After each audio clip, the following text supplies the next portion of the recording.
جس کے دل میں رائی کے دانے کے برابر بھی تکبر ہوا نا، وہ جنت میں نہیں جائے گا۔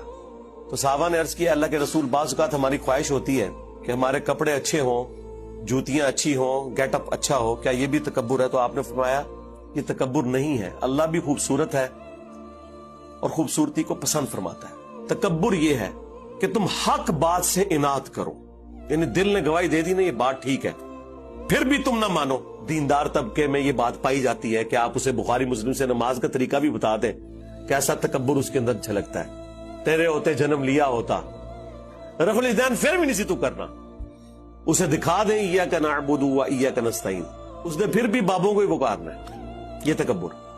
تو فرمایا تکبر یہ ہے کہ تم حق بات سے اناد کرو اور دوسروں کو حقیر جانو۔ دوسروں کو حقیر جاننے میں تو یہ ہو سکتا ہے نا کہ جب آپ کسی کو پروٹوکول نہ دیں تو ایک لمحے کے لیے آپ کے دل میں یہ گمان آ جائے کہ میں ایسے بہتر ہوں، بس گئے۔